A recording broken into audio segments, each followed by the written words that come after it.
Hi there. Hi. You good?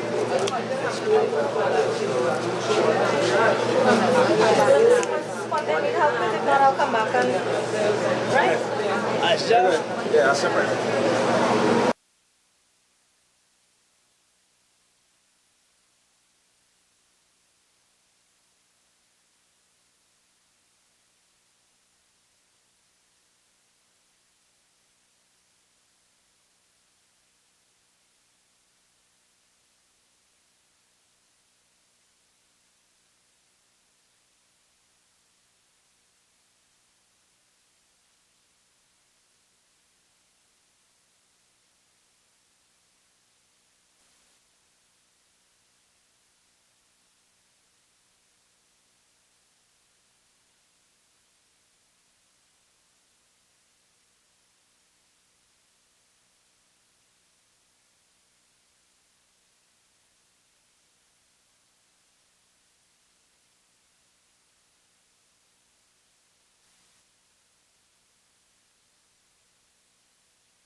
Morning.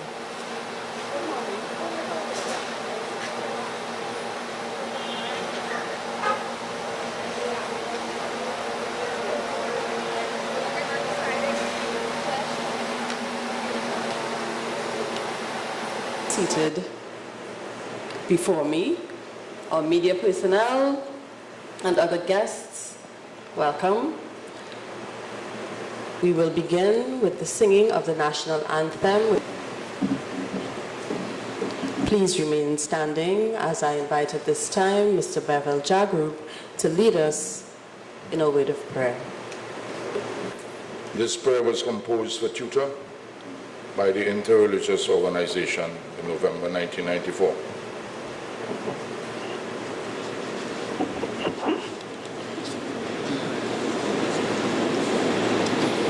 Almighty God, you are the source of everything that we have and everything that we are. We thank you for having allowed us to be members of the teaching profession and for entrusting to us the education of our young people. We recognize the greatness of our vocation as well as the serious responsibility placed on our shoulders. And while mindful of our own limitations, we promise you, O God, always to strive to improve our skills with which you have endowed us. Strengthen us when our ideals seem to be falling, or when we tend to look at things in a negative way. Help us, O God, to be true examples in deed as well as in word to our students, and to have a special care for those whose family life is defective or non-existent. Bless our association and give to all our officers and members joy in the work of education. Help us, finally, O God, to be true friends to our fellow teachers, and grant, when you call us out of this world, we may come to you to receive the eternal reward which, in your infinite mercy, you have prepared for us.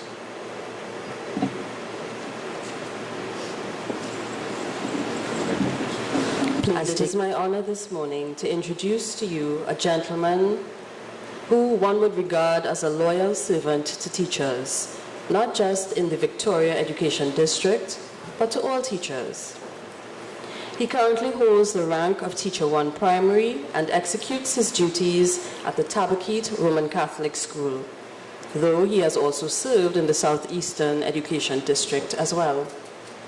This individual has served tutor with commitment and dedication. He has sat on numerous committees and has had the opportunity to hold a number of posts as well. He currently is a member of the General Council, Conference of Delegates, Central Executive, and has represented our union as a part of the delegation to the Caribbean Union of Teachers in the past. It gives me great pleasure to present to you the current chairman of the Victoria Education District's tutor, Mr. Gregory Subero.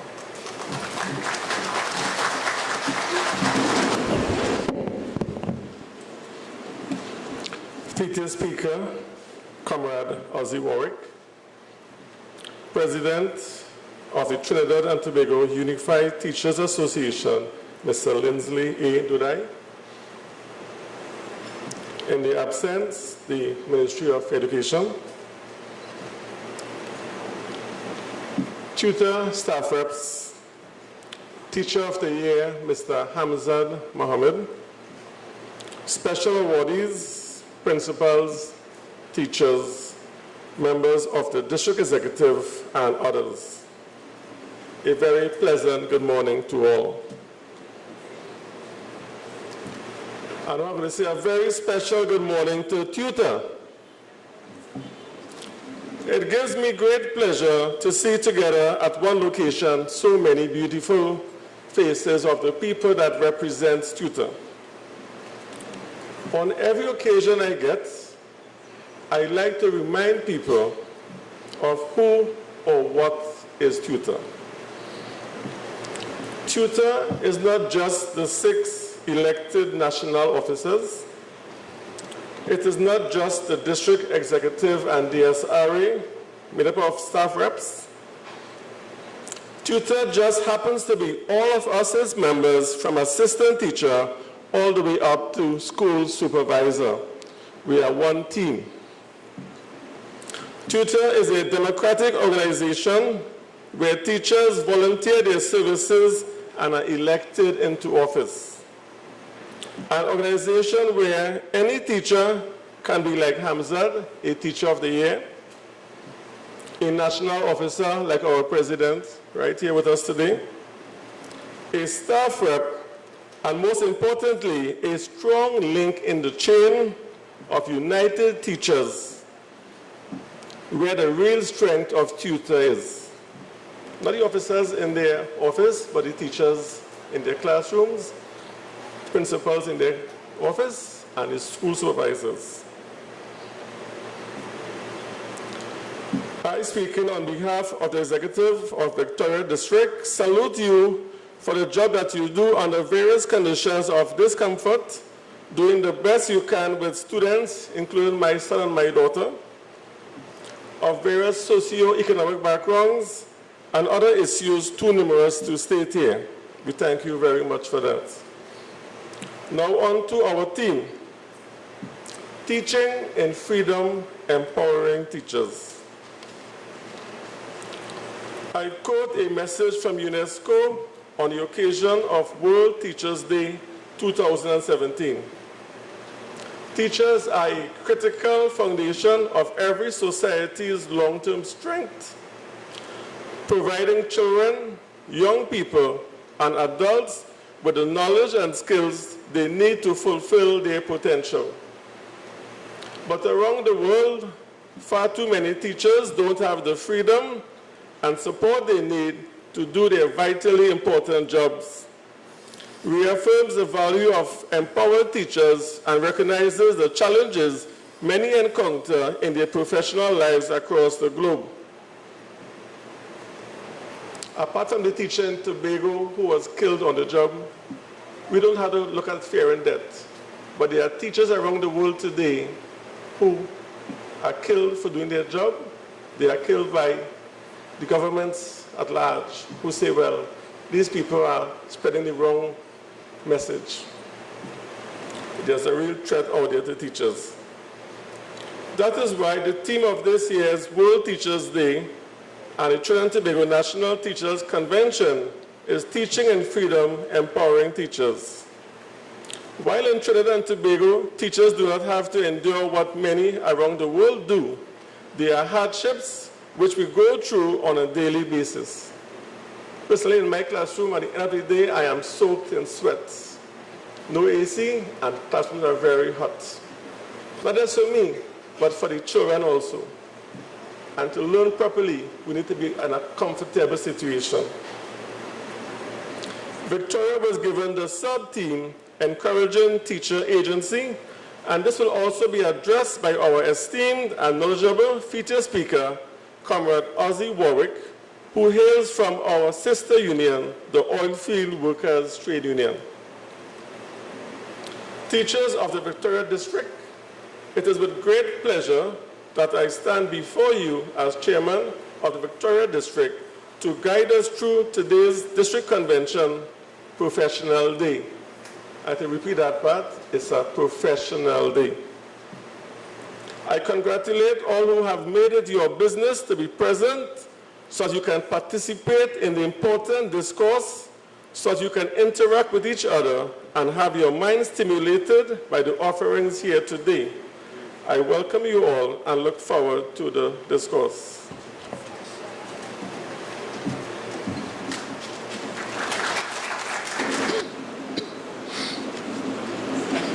We were supposed to have our first cultural item, but I'm not seeing the person present, so we will delay that for later down in the program.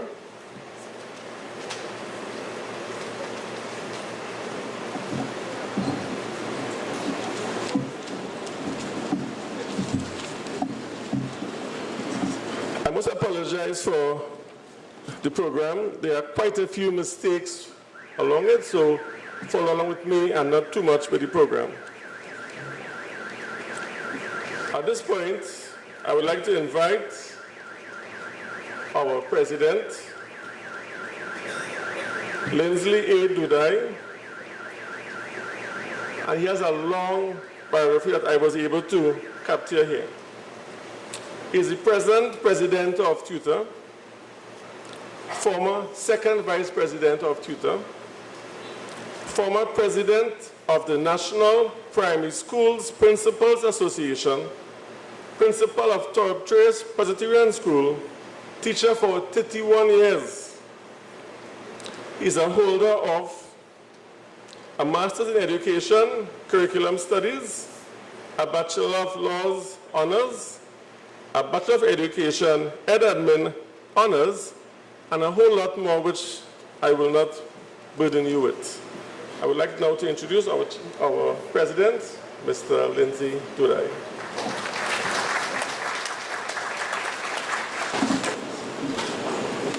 Thank you very much, Mr. Chairman, for that warm welcome. Mr. Gregory Suberu, Chairman of the Victoria DSRA, Comrade Ozzie Warwick, Education and Research Officer of the Oilfield Workers Trade Union, and the General Secretary of the Joint Trade Union Movement, and our feature speaker this morning, members of the Victoria Executive, past and present, colleagues in education, members of the media, pleasant good morning to each and every one of you all.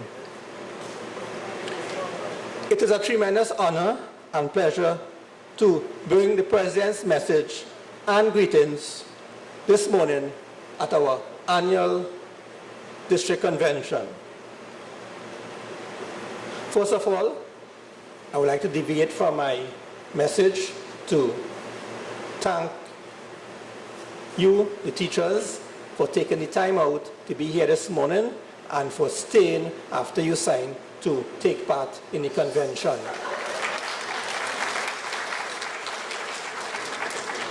And I make no apologies for saying that, because if we are professionals and if our association has organized a professional day for you, which the Ministry of Education does not do, I think teachers should do the honorable thing, try to attend, and once you attend, there is no excuse for signing and leaving. So my heartfelt thanks to you for staying the course and remaining to take part in the deliberations. I am sure that you can only be intellectually richer when you leave here sometime later on today after having taken part in the proceedings and, of course,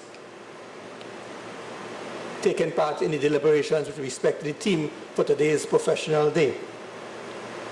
Yesterday was World Teachers' Day, and normally our district conventions are held on the second Friday in October, so there's never the instance before where World Teachers' Day would have been the day before the district convention.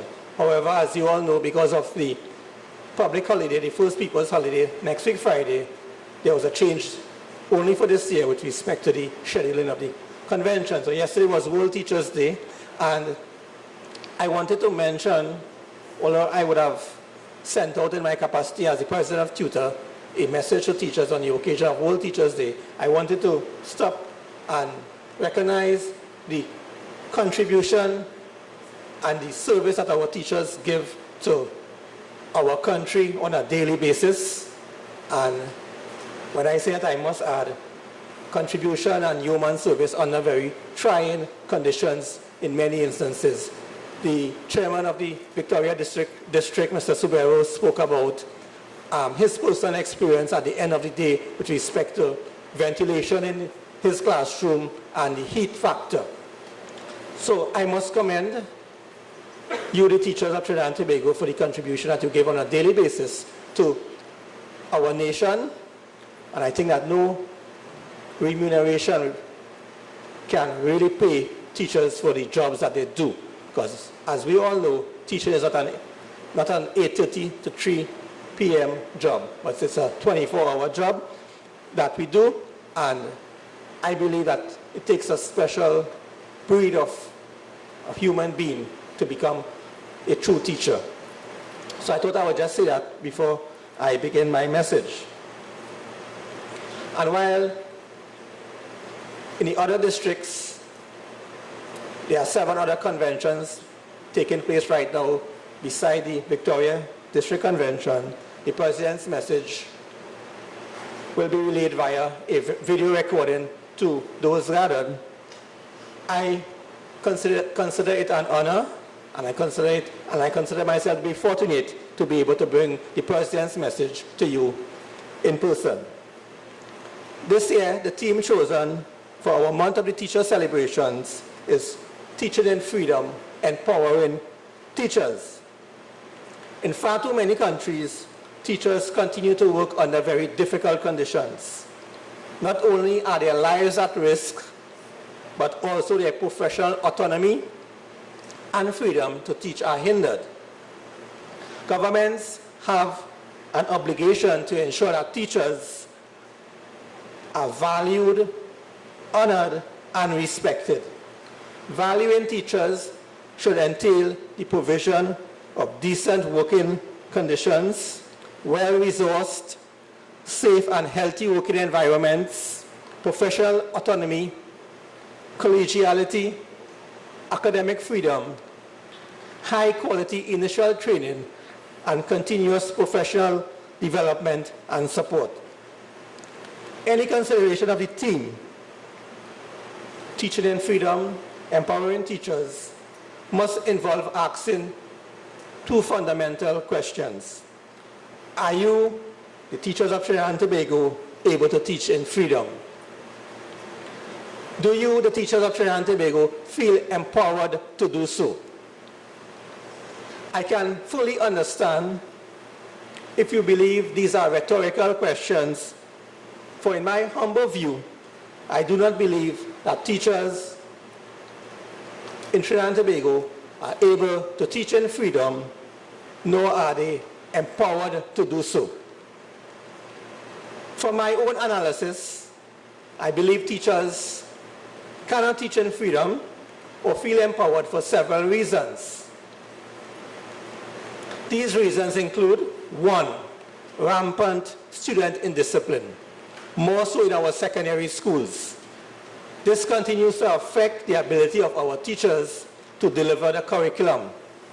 It is not uncommon, as many of you may have experienced it, for teachers to be verbally or even physically abused by students in the discharge of your duties as a teacher. 2, the poor physical conditions of many of our nation's schools result in valuable contact time being needlessly lost. Schools are shut down daily for infrastructural, sewer, air conditioning, ventilation, or a host of other problems. It is now common to hear of a ceiling falling in Brazil RC, or a school being burnt by fire, as happened at Siparia Union Presbyterian only this week, or of a sewer overflowing, as happened at Rio Claro East Secondary a couple of weeks ago. 3, parental issues, whether it is non-involvement in the children's education or a lack of cooperation with the class teacher.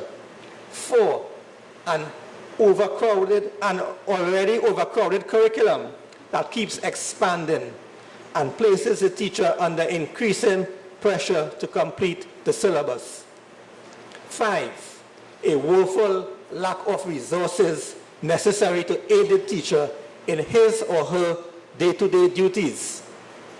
Besides teaching resources, there is still now a paucity of official books and other forms in our nation's schools. Can you imagine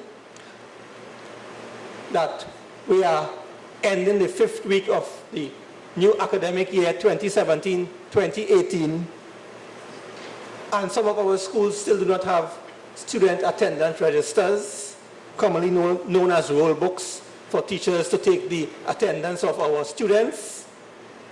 6, unresolved human resource and pecuniary issues such as upgrades, confirmations, promotions, transfers, payment of increments, or arrears of salary all contribute to teachers being frustrated and demotivated. So colleagues, for these 6 reasons, I believe that teachers cannot teach in freedom or feel empowered to do so in Trinidad and Tobago.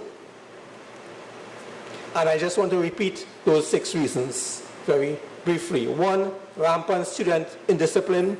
2, poor physical conditions of our nation's schools. 3, parental issues. 4, overcrowded curriculum. 5, lack of resources. And 6, human resource and pecuniary issues. It is imperative that in reflecting on the theme, that we also use the occasion to engage in some degree of introspection and reflection. In doing so, we must ask ourselves some fundamental questions. 1, are we prepared as teachers to empower ourselves? 2, do we see ourselves as self-directed, lifelong learners? 3, are we constantly striving to refine and improve our practice? 4, are we true exemplars to our charges? And 5, are we willing to do our part to uplift our education system? I am certain that most, if not all, our teachers will answer yes to all 5 questions. Teachers must be commended for their willingness to empower themselves by enhancing their pedagogical skills, often at great personal sacrifice and cost.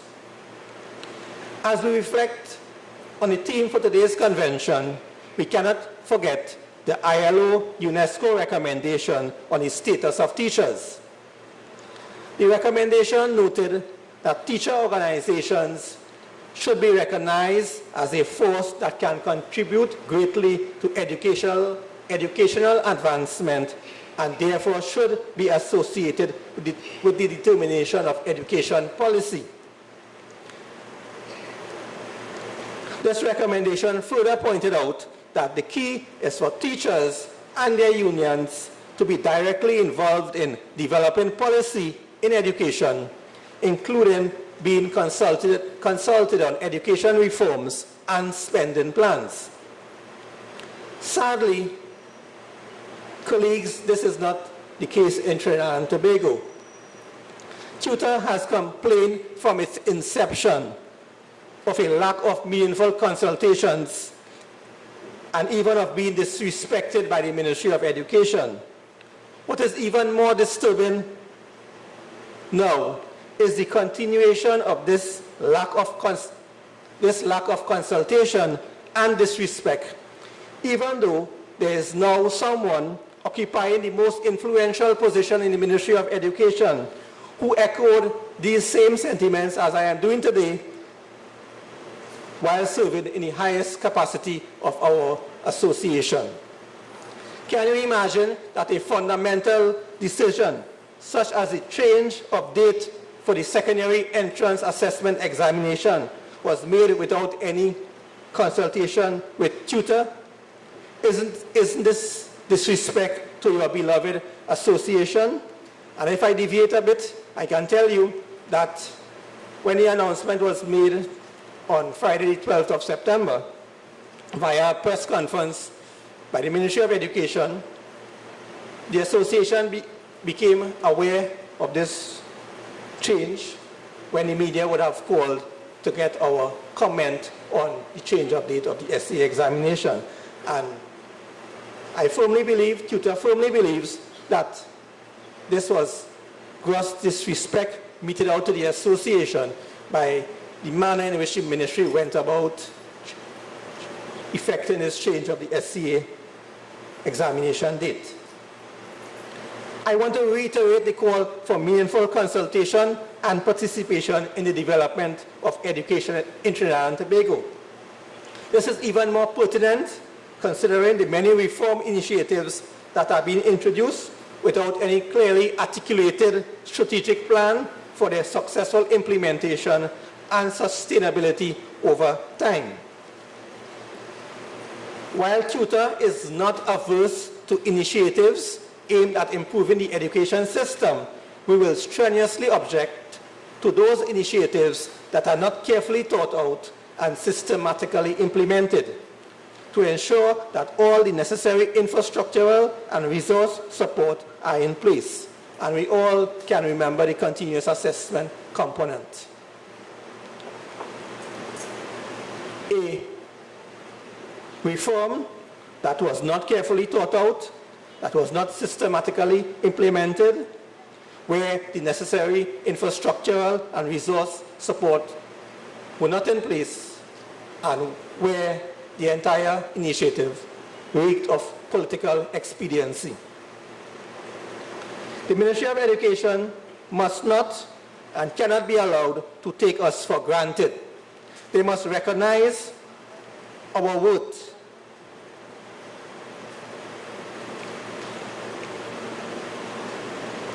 They must recognize our worth, which is endemic to successful education systems. To ignore us is to do so at their own peril. We are not political footballs to be kicked around. We are professionals and hard workers with valuable contributions for ensuring the successful outcomes of education. We continue to engage in professional development opportunities, such as today's endeavor, to ensure that we are up to the task. We are ready and willing to change, but will not engage in any ad hoc, politically expedient initiative. And as I say that, I must refer to what we all know as the PCR, the Primary Curriculum Rewrite. The implementation of the new primary curriculum is another example of an intemperate rush to introduce a measure without the necessary prerequisites being put in place. CUTA cannot lend its support for the implementation of the new primary curriculum now, as our members are suffering every day in their attempts to implement it. And on a daily basis, the association, more so national officers and the IR department, are bombarded by complaints from our members with respect to the primary curriculum rewrite.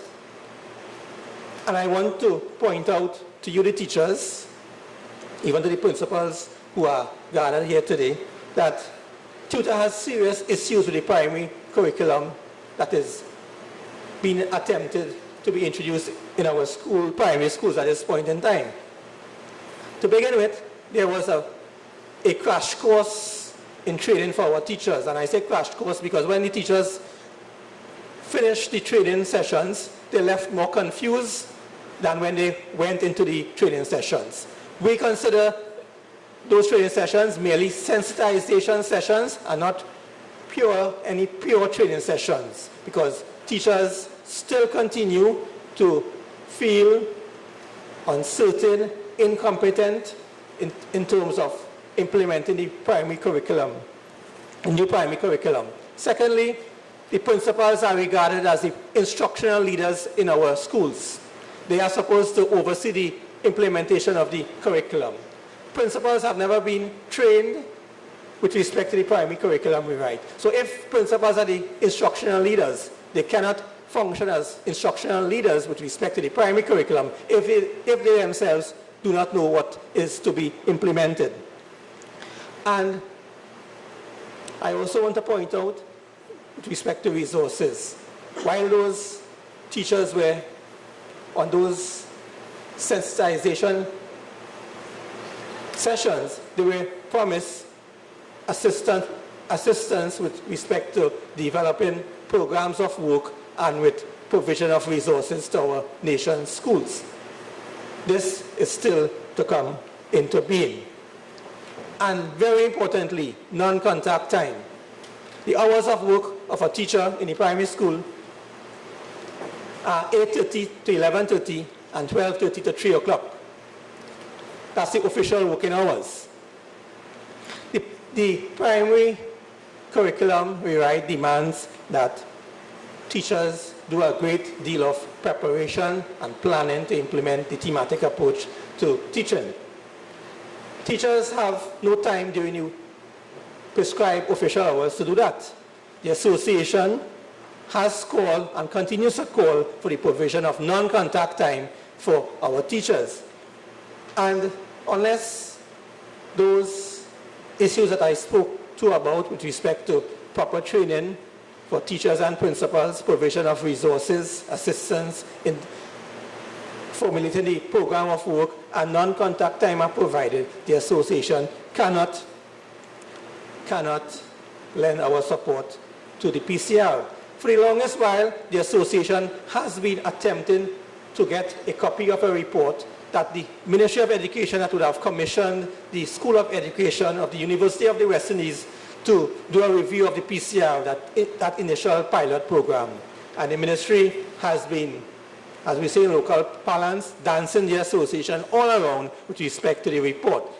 We are prepared to accept only the recommendations. If it is fair, the report should not be shared with the association, at least as an important stakeholder in the education sector, the recommendations should be shared with the association. And we have taken a decision at the last meeting with the Chief Education Officer that we will refrain from any dialogue and discussions going forward with respect to the PCR with the Ministry of Education unless those recommendations are provided to the association, and those recommendations will serve as the basis for further discussions on the PCR.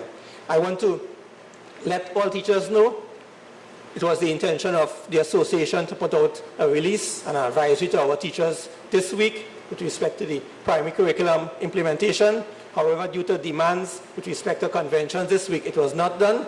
The release will be sent out on Monday via email to our staff representatives, and it will be in the newspaper, the Express, and the Newsday on Tuesday as paid advertisements with respect to the primary curriculum. I want to point out to teachers that you are guided by a job description, and the job description makes certain demands of you in terms of what you have to do. It speaks about a program of work, which we know as the scheme of work. It speaks to lesson notes, which I want to let you all know are jottings that the teacher would make to aid his delivery of the lesson. It's not lesson notes, it's not notes of lessons as we did while we were on teaching practice or while we were in teachers' college. It also speaks to having a timetable and a record and evaluation of your work done. The job description makes no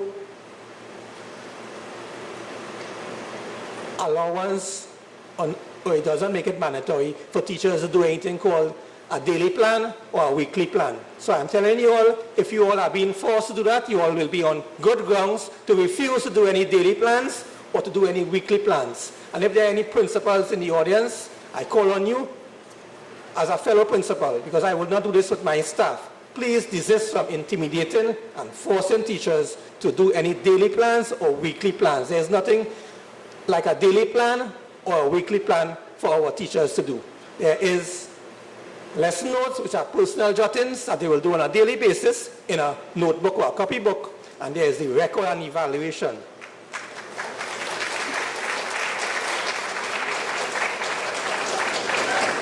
And let me also point out that tutor has not agreed to any new format with respect to record and evaluation with the Ministry of Education. The 4 columns record and evaluation book that you all are accustomed to, I'm out of the system, so excuse me if I cannot remember all the columns, but it's lesson evaluation, comment, content covered, and something else, which is the first column on the left. Topic, right? That format was arrived at between the Ministry of Education and tutor through consultation and agreement. And once you have an agreement on something, it cannot be changed unless there is a subsequent agreement. So the Ministry of Education and tutor has been in discussions for a long time now with respect to a new format for the record and evaluation that teachers do. There has been no agreement, and the latest format that came to the General Council some time ago did not meet the approval of the General Council. I also want to tell you that any new format for report books have not received the sanction of tutor, and tutor will advise our members, because this impinges on your terms and conditions of service, to desist from completing any new format for the report books. Right? The Ministry of Education would have come out with a 12-page document, and then after consultations with tutor, it was whittled down to 6 pages, and it presently has 6 pages. We are advising our members to continue to do the old format with respect to the record, with respect to the report books, and the advice is grounded under a simple piece of advice. It's onerous, it's difficult for teachers to complete that particular format within the time constraints of the timetable under which you operate. And I want to end with respect to the PCR to say, despite what is being propagated outside there by curriculum officers and school supervisors and maybe even principals and senior teachers, that tutor has not signed off on the PCR or has given no approval to the Ministry of Education to implement the PCR. The Ministry and more so the Minister of Education has the right under the Education Act to introduce policy and to introduce and to prescribe the curriculum that we use in our schools. However, as a union, we can advise our members when such introductions impinge on terms and conditions of service. Teachers must be allowed to teach in freedom and must be empowered because they are the only ones who can unlock the doors so that an intelligent young man or woman in Trinidad and Tobago can have a brighter future. Our teachers will continue to give up their very best, despite the odds, because they are fully aware that education is the key to unlocking the potential of every human being and the key to opening the door of opportunity. Colleagues, I assure you that the Trinidad and Tobago Unified Teachers Association is willing and ready to partner with the powers that be to continue to discuss and plan the way forward for education in Trinidad and Tobago. We, the educators of Trinidad and Tobago, may be only one small voice, but together we are a voice that cannot be ignored. We are a voice that cannot be denied. We are a voice for our children. Colleagues, let us keep holding on to each other's hands. Long live the teachers of Trinidad and Tobago. Long live the Trinidad and Tobago Unified Teachers Association. May you have an enjoyable, stimulating, and thought-provoking convention. I thank you.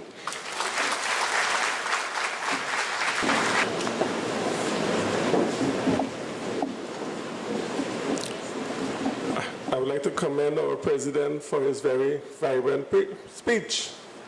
And as he clearly said, we need to have proper consultation, proper dialogue with the Ministry of Education and the teachers and the union. No one likes to be dictated to. If you want to get effective education in the country, you need to consult all the parties involved, including parents, PTA, and we can all get together as a team and work to have education for all as the ministry so desires. We will now have our cultural item. Mr. D.K. Samai will do a piece on the national instrument, the steel pan, for us.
Teachers are very talented.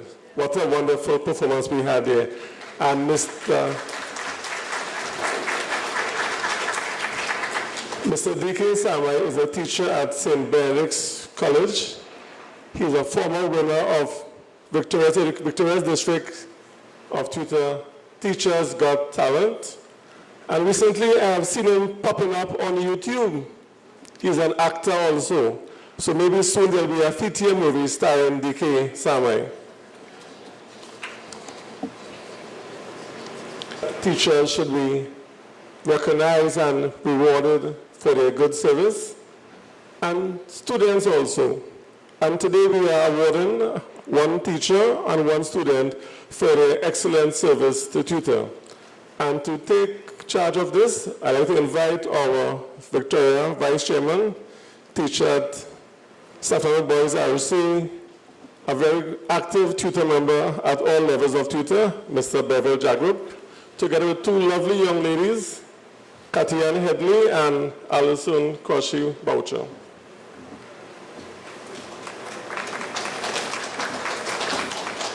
Thank you, Mr. Subaru.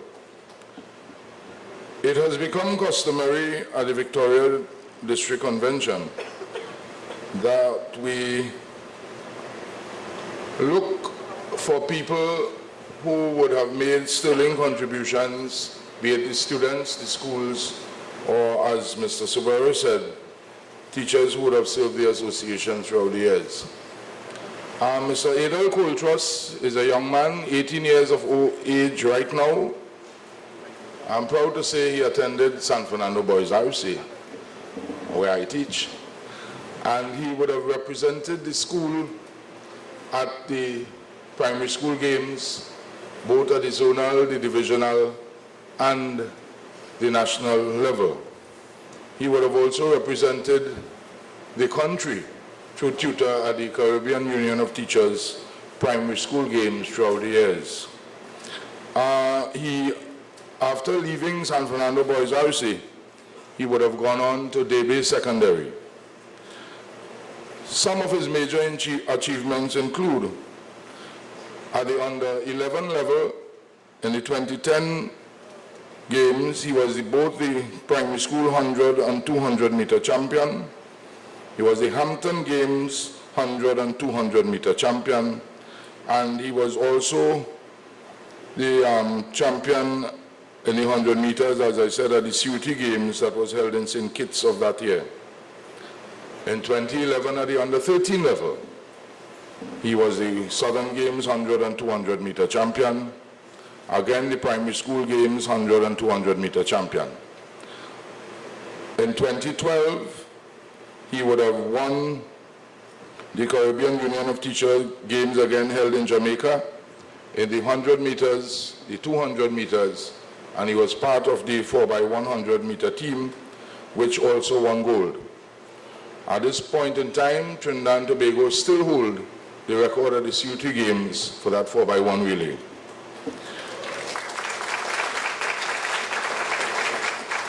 In 2013, as an under 15, he again won the 100 and 200 meters at the Southern Games, and he was the primary school 100 meter champion.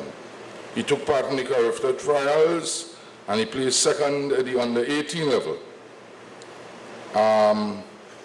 He ended that season in 2013 with a time of, in the 100, at 11.06 seconds and 22.72 in the 200. He went on in 2014 at the under 16 level. In 2016 again as an under 16 student competing at the under 18 level for boys. In 2017, he ran in the Carifta trials under 18, both the 100 and 200 meters, placing second in both races. And at the Carifta Games under 18 boys, he placed first with a time of 10.63 seconds. In 2017, he also went on to be the National Junior Games champion in both the 100 and 200 meters. But his biggest achievement to date is in 2017, young Adel Coltrus ran at the Commonwealth Youth Games, and he won the 100 meters at a time of 10.55, being the first Trinidad and Tobago athlete to win an individual medal at these games.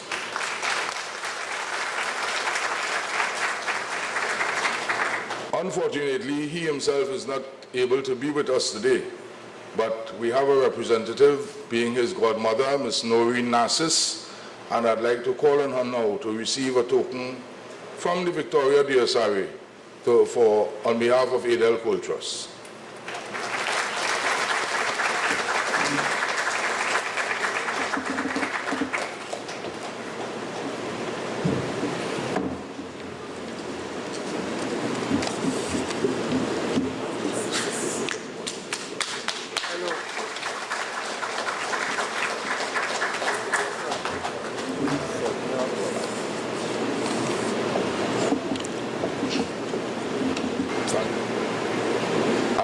To the teacher we would like to honor this year. She is none other than Ms. Cheryl Leachy, who presently is a head of department at San Fernando Boys RC School. Mrs. Leachy has been active in the association from its inception. Her teaching career started in 1978, and she would have taught throughout Trinidad and Tobago. Just to mention a few schools, she would have been at Paramin RC, Beach RC, Bastia RC in Moruga, and being transferred from Bastia, she has been at San Fernando Boys RC since then. She was active in the Southeastern District while at Bastia RC as a floor member and staff representative.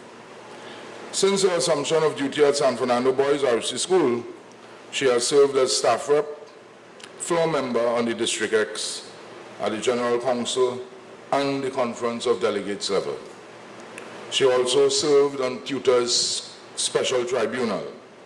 Ms. Leachy is due to retire in January 2013. And we, the district, 2018, sorry. Why am I so far back? And we in the district think it fitting that we honor her today, seeing that this is last year as an active teacher. I'm sure she will be active in the retiree section of tutor. So I would now call again on Ms. Headley and Ms. Kwasi-Boucher and Ms. Leachy to receive this token of our appreciation for her service to the association, both at the district level and the national level of tutor.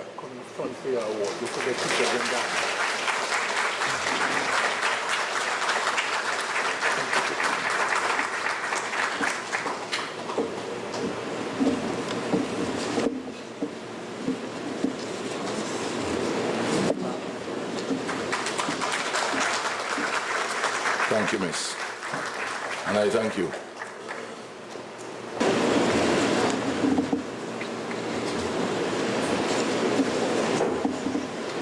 All right, I know Cheryl personally, and she has been one of my mentors in the union. A very nice lady. And we see that teachers create great athletes.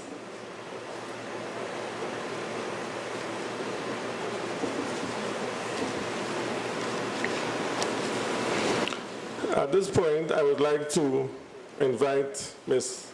Marsha Huggins, a teacher, stalwart in tutor, someone who I always look to for advice and for help, be it to write something, be it to find out something. Someone I hold in high esteem, and she will introduce our esteemed feature speaker. Marsha. Good morning, everyone. Forgive my voice, I'm recovering from the cold. It gives me great honor this morning to introduce our featured speaker, Mr. Ozzy Warwick. He is the General Secretary of the Joint Trade Union Movement.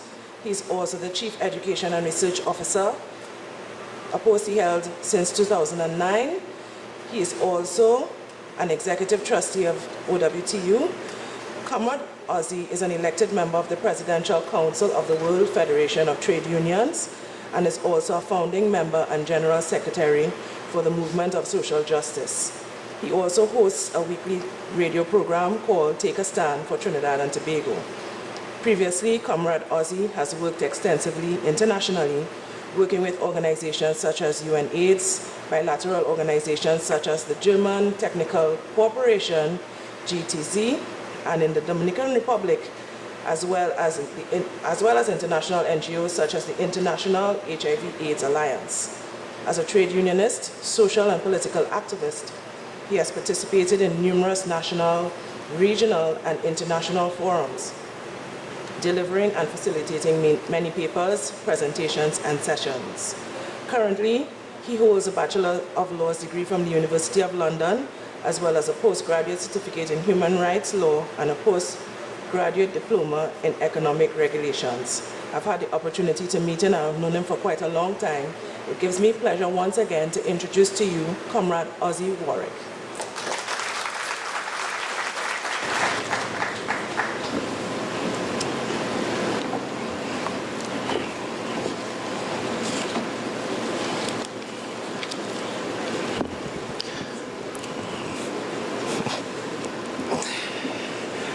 Thank you very much, my good friend and Comrade Marsha Huggins. Thank you for the introduction.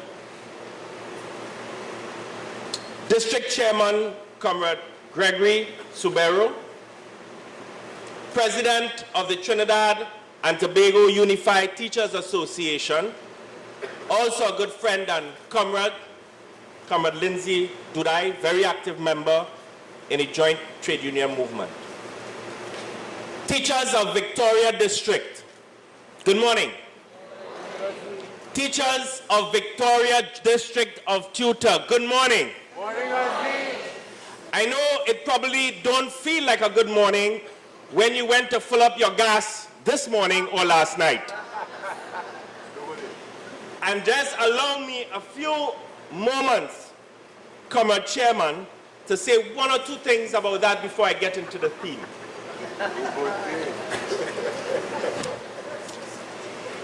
You don't find it interesting that our bourgeois economists, commentators, and all of the armchair critics have been telling us that we need to close the deficit, and that we have to bear the burden of closing this deficit. You ever find it strange that this deficit only started to arise with the collapse of CL Financial? In other words, don't you find it strange that the economists don't talk about the fact that taxpayers had to spend $23 billion to bail out a private enterprise? Why you think that is? Because they do not want to come to terms with the fact that the free market neoliberal economy that we've had has cost taxpayers $23 billion. And now we have to bear that burden. The second thing, subsidies. The economists have been telling us for years, drumming it into our heads, subsidies too high. We can't be paying all of these subsidies. And two things, they do not tell us the nature and the philosophical reason why we have a subsidy. And two, the fact of the matter is that Trinidad and Tobago actually has one of the lowest percentage, now we're talking about percentage of GDP in terms of our subsidies. Some 30 countries pay higher percentage of GDP in subsidies, more than Trinidad and Tobago. But they have convinced us to accept the fact that we don't need subsidies, not understanding that it is a proven fact that subsidies are the only mechanism in place that can ensure that every single citizen in this country, poor and rich, the vulnerable, can benefit from the natural resources of this great land. And thirdly, and then I'll get into the theme, I promise. They have already started to drum into our heads, WASAT bill too low. We're paying too little for water. We're paying too little for electricity. And we now sitting down there listening to them saying, good boy, yeah boy. Really? So little we paying for water. But what they do not tell you, because they're telling you that, well, they're telling all of us that, but you know what they're not doing? Why don't they talk to the big corporations? You see, the reason why we have cheap electricity and water, let's be clear, it has nothing to do with us, you know. It has to facilitate big industries. So why now you must make me feel guilty of paying low tea and tech, low WASA, because we are indeed an oil and gas producing country, and not talk to the big industries, the big malls, and they're building more and more malls, C3, C4, C5, building all of them. In fact, our position is they should pay a higher electricity bill and water bill, and let us, the ordinary citizens, enjoy. It reminds me of the Bob Marley, no, I'll go with the song first, Damian Marley song, when I listen to the budget. So sad to see the old slave mill, grinding slow, but grinding still. Well, to say quite frankly, that thing grinding at a fast pace. And also to repeat his father's words, how many rivers we have to cross before we can see the boss. It seems that all we have got, we have lost. Comrades all, as I go into this theme, I want us to keep that in the back of our heads, because I am going to go into a very deep topic here this morning. And I want you to bear with me as we go on this journey together. We celebrate World Teachers' Day. But you know what's unfortunate? That though teachers, one of the most central, vital professionals in society, teachers do not receive the respect they deserve in Trinidad and Tobago. And I say that without apology at all. They don't get it. And I'll go into why in a little bit. 10 years ago, in 2007, you know what the Teachers' Day message was? I quote, "The challenge is more than one of numbers. The quality of teachers and teaching is also essential to good learning outcomes. This implies an education system that attracts and retains a well-trained, motivated, effective, and gender-balanced teaching staff. It implies a system that supports teachers in the classroom, as well as in their continued professional development. Dissatisfaction with loss in status, low salaries," yes, I said it, low salaries, poor teaching and learning conditions, and lack of career progression or adequate professional training have driven large numbers of teachers out of the profession, sometimes after only a few years of service. 10 years later, 2017, do you think this analysis has changed? Do you think it has changed? No. And therefore, I want to really use this opportunity to thank all of you all who've stayed in the profession under the kind of conditions in which teachers have to bear, the burden and the cross that you have to bear. I really think you should give yourselves an amazing round of applause. Incredible, incredible service to this country. I'd like to turn to the theme and approach it in a fairly methodical manner. That will show that there is indeed a threat to humanity. And we will only, through a deeper understanding of teaching and freedom and what it takes for a society to empower its teachers, will we be able to defend humanity. Now, your president, in his presentation, I felt outlined very, very clearly the kind of conditions in which our nation teachers have to work in 2017. So I'm not going to try to repeat that, the threat to teachers. And I really want you to give the president a round of applause for that comprehensive analysis. I learned quite a lot. When it comes to the notion of freedom, we as a society know so much about it. The indigenous people fought for their freedom against the Spanish invaders. The slaves brought here from Africa and other parts of the Caribbean fought for their freedom. Indentured laborers from India fought against indentureship. Together, we fought against colonial powers. And in the 70s, we fought for freedom, to be free from discrimination. Our history is filled with epic struggles for freedom, whether it's from the Arena Massacre in 1699, to the slave uprising on the plantations, to the Cambule riots in 1881, the Jose riots right here in San Fernando in 1884, the water riots in 1904, the general strike in 1919, the General Labor Riots and Insurrection in 1937, and the Black Power Revolution in 1970. Our very cultural experience in music and festivals were all grounded in the very notion of freedom. But our freedom and our notion of freedom is not the experience of individual liberty, but it's rather the experience of the collective will for self-determination. It is that what helped forge our identity. And today, we must never ever forget that our struggle for freedom has always been a struggle for economic and social justice. And what about social and economic justice for teachers? I believe there can be no better educator for social justice than teachers. Social justice has to do with the distribution of wealth, opportunities, and privileges within a society. It is also about making positive changes that will bring about a more just society. Teachers do this every day in many ways, giving students opportunities for seeing how radical change happens and how they can be both actors and leaders in creating change. Don't you do that every day? No? Yes. You're not sure? Yes. You all don't do that every single day? Yes. I think so. I know so. You know why? I was a student, don't forget. I had teachers in primary and secondary school and I love them all. The fact is that social justice orientation is appropriate for all classrooms by making what you are teaching relevant to what is going on in the world. If there is something happening in the news that you can link to your content, do it. Choose something even controversial. Or ask your students if they have questions regarding anything they have been hearing about.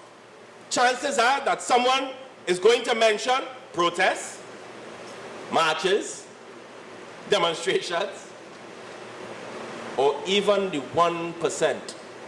Yeah, I'll talk about them in a bit. No way I will stand here and not talk about that. It is important to choose topics that you believe you can be neutral as you support students' own journey of learning, how to be critical thinkers, forming their own opinions, create opportunities for students' voices to be heard. They need to be taught how to actively participate in discussions. And my God, sometimes when you look at social media, you really wonder, what kind of discussions are we having as a society? As Ramesh Diosaran noted, and I quote, "In all this, and given the goals of education, in a post-colonial democratic society, the ultimate objective is to create a good measure of equality of educational opportunity and educational equity. There is where the teacher also becomes an advocate for social justice and educational equity." I end quote. But we can't talk about teachers being advocates for social justice and not talk about economic justice for teachers. I find it difficult to have a discussion as profound as the theme that you have outlined here today suggests without dealing with our 1%. Teachers represent a large body of workers whose incomes are far below that of business executives. Are you wrong? No. What? Well, you have salaries like business executives? No. What do I mean? The contribution of teachers to national development far outstrips the contribution of the 1%, and yet teachers receive next to nothing for it.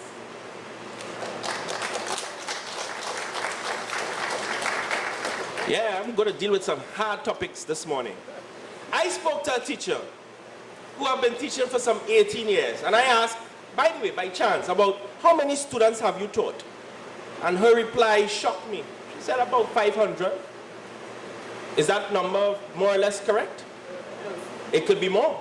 When you think about the interactions, it stretches to thousands. The average salary of a business executive in this country is $100,000 per month. Could be more. And their contribution is only to the corporation they serve, whilst teacher earns more than 10 times less. But what is the output of our nation's teachers? Well, this year 18,180 students sat SCA. and some 21,533 students wrote CSEC. That is real people, real flesh and blood with dreams and aspirations who can contribute to this country. Flesh and blood that can shape our society. Yet a teacher's salary is nothing compared to these executives. This will suggest that the collective wealth of all teachers is nothing compared to the wealth of the 1%. The point is that massive economic inequality has become the global status quo, and certainly right here in Trinidad and Tobago. But why do you think we could never get data about inequality in Trinidad and Tobago? You have always seen whenever unions are in struggle, they're quick to publish workers' salaries. And they do that. But you ever see the executive salaries? You ever see what the 1% wealth is actually in real concrete terms is? No. The current economic model, with its strong focus on profit-led growth, is increasingly recognized for its role in perpetuating this inequality and poverty. And women are impacted disproportionately. Women are wrong? No. Women, am I wrong? No. The rising power and extended reach of corporations in the current era of globalization and extreme inequality are urgent challenges confronting women and oppressed people today. And I speak specifically of women because for too long as societies we underestimate, underrate the incredible contribution of women in our society. Men, you can clap too, you know. UN ECLAC stated that at the heart of inequality in Latin America and the Caribbean is income inequality, deplorable working conditions, appropriation of community land and natural resources, lack of access of quality public services, and the invisibility of unpaid and low-paid informal work, and of course, the poor conditions in which our teachers have to work are some of the impacts of the current status quo that needs to be changed.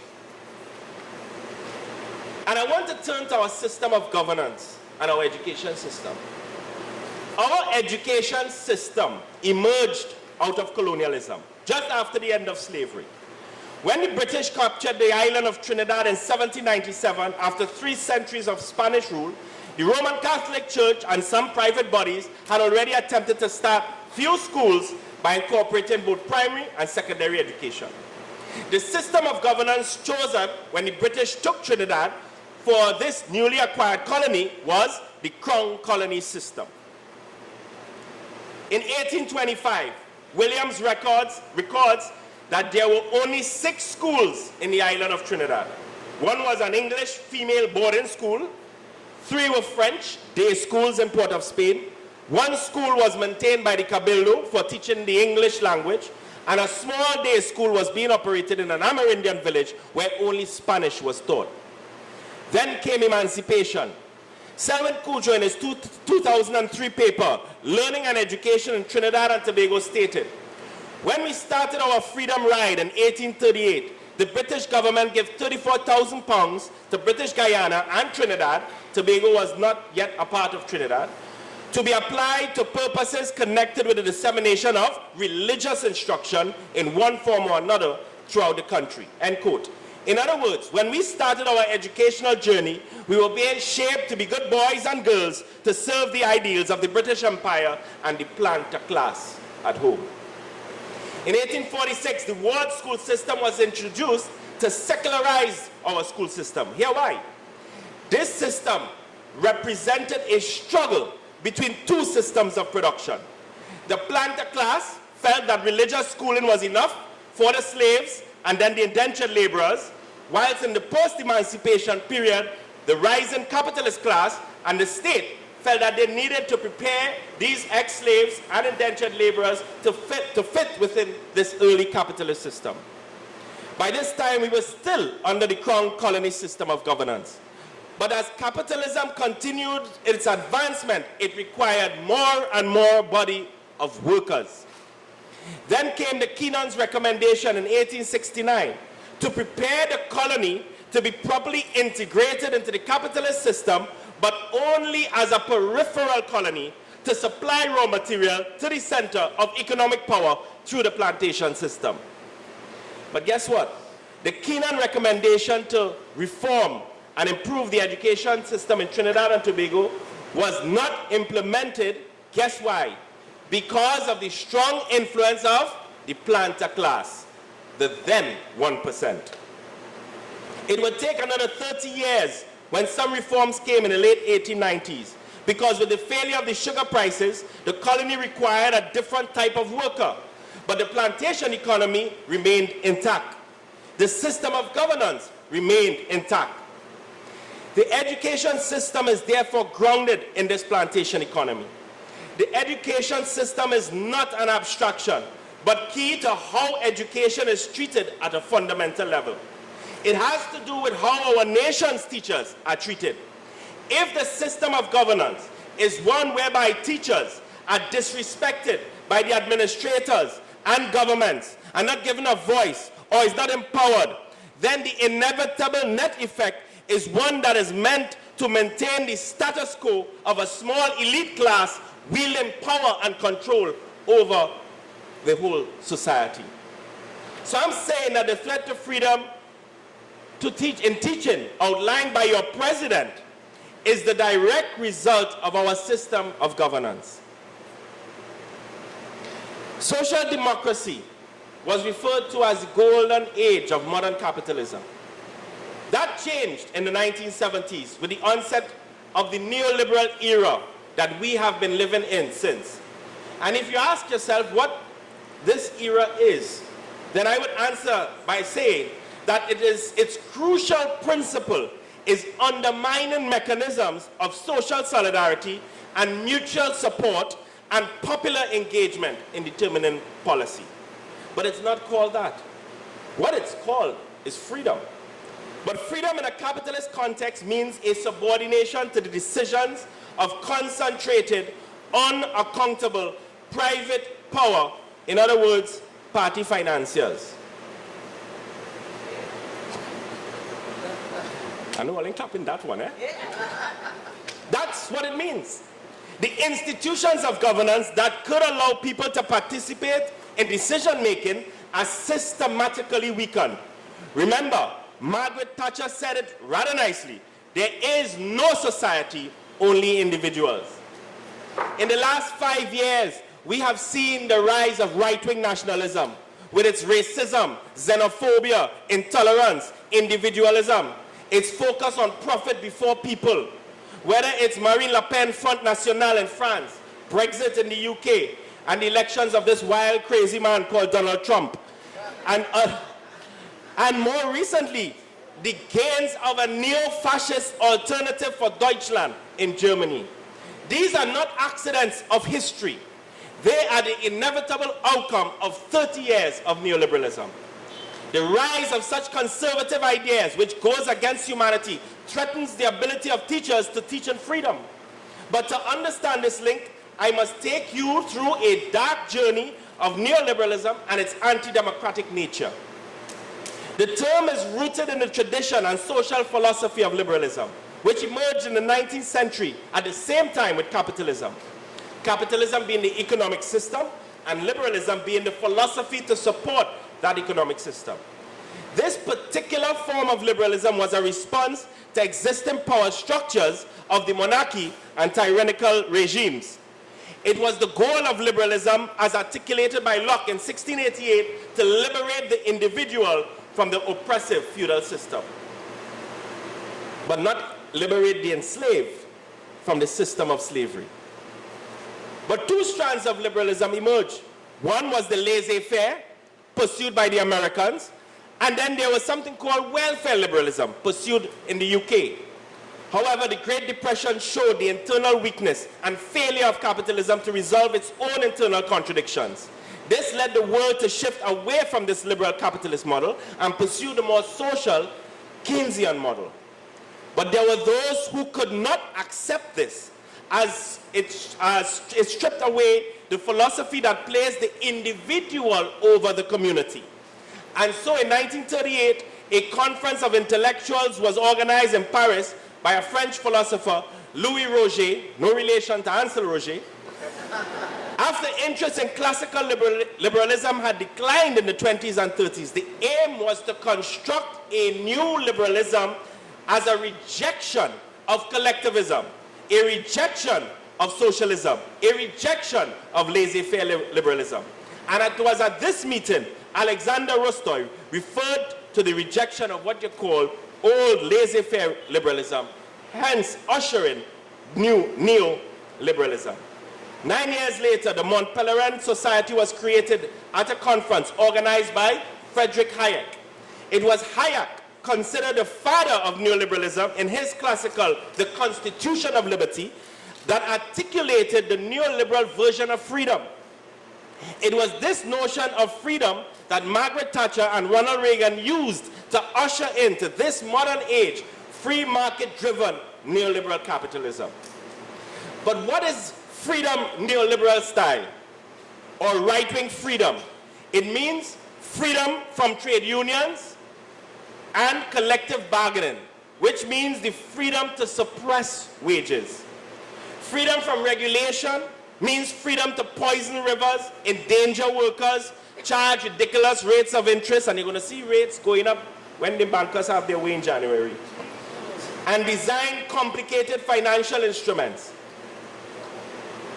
It is this notion of freedom that creates problems for what we can call democratic education. And if we are not careful, we can find ourselves teaching in the wrong notion of freedom. This is one mistake we will not make, and we'll see why. The neoliberal conception of freedom creates an ethical dilemma between the freedom and democratic education, especially in a society like ours. According to Robert Caraba, in his classical paper, Challenging Freedom, Neoliberalism and the Erosion of Democratic Education, he highlighted three philosophical assumptions of neoliberal freedom: individualizing the freedom, naturalizing freedom, and submitting to freedom. Democratic education, or teaching in freedom, is viewed by the right and neoliberal proponents as being against liberty. Following the right would mean no democratic citizenship, moral and character education in schools. There is a lack of discussion about teachers' civic mission, roles, and goals. To quote Robert Caraba, quote, "How can we foster alternative notions of freedom, such as Lincoln's Republican sense of liberty, as collectively inquiring and deciding," and here's the key part, "how we rule ourselves? We must intentionally challenge the neoliberal notion of the value of freedom and the usefulness of its associated philosophical assumptions." Close quote. Digging deeper into this question and your very deep theme, I wish to state clearly that the market-driven logic of neoliberal capitalism continues to devalue all aspects of the public interest.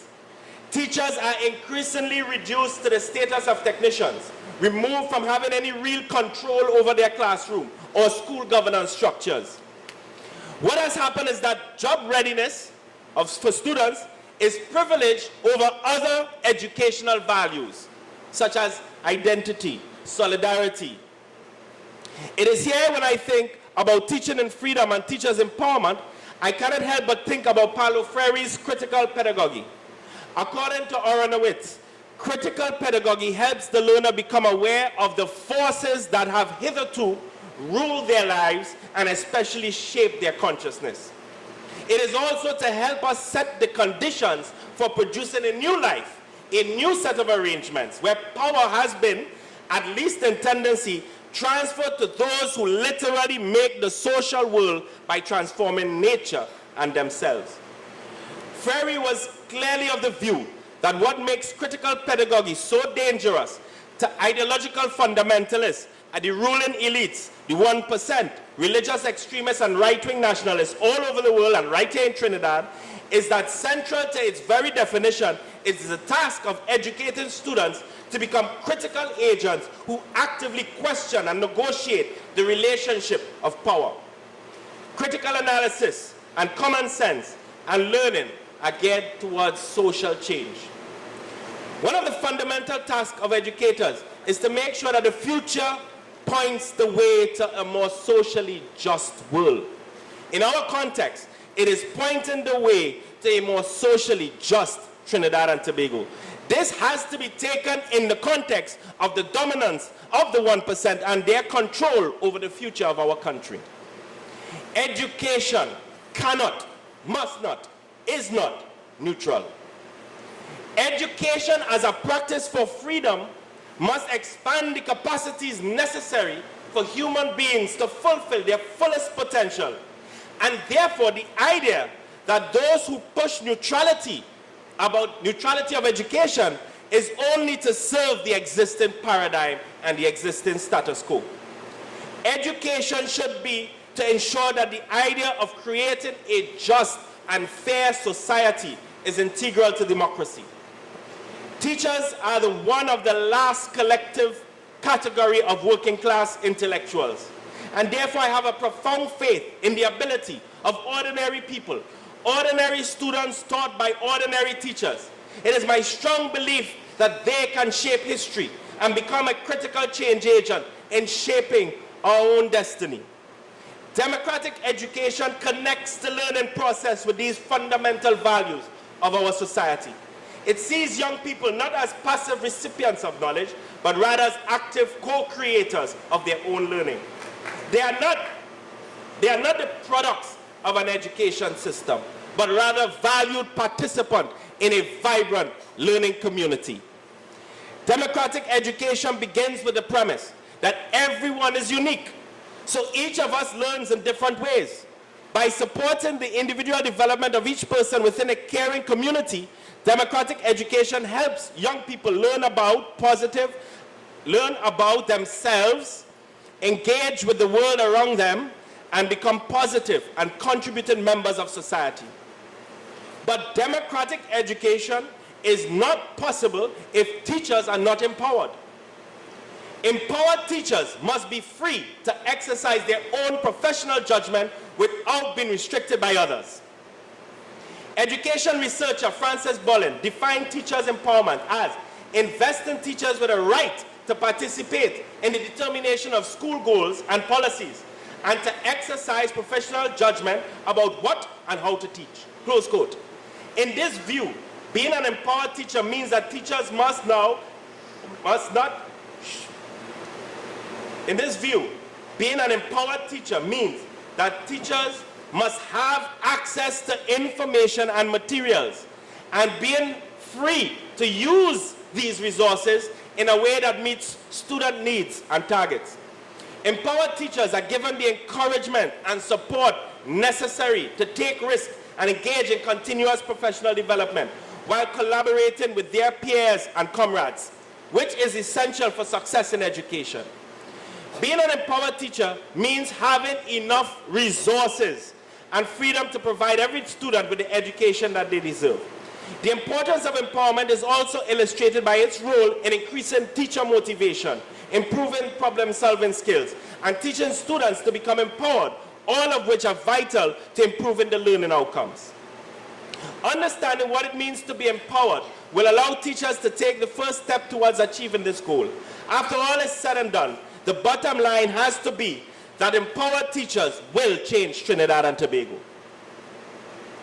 In the context of professional learning, Learning Forward and a paper by the National Commission of Teachers in Americas define teacher agency as the capacity of teachers themselves to act purposefully and constructively to direct their own professional growth and contribute to the growth of their fellow colleagues. Close quote. Rather than responding passively to learning opportunities, teachers have agency that are aware of their part in their professional growth and make learning choices on their own to achieve their goals. For years, educators and policymakers have referred to ongoing education for teachers as professional development training that teachers receive. We use the term professional learning because it recognizes teachers as agents of their own growth and emphasizes that learning is an experience driven largely by the learner themselves. Educators would probably agree that out of all the professions, the voice that have the least amount of power seems to be that of teachers. Teachers are the least heard of any profession when you consider doctors, lawyers, engineers, when voicing desires, yet their contribution far outstrip the others. Am I not correct?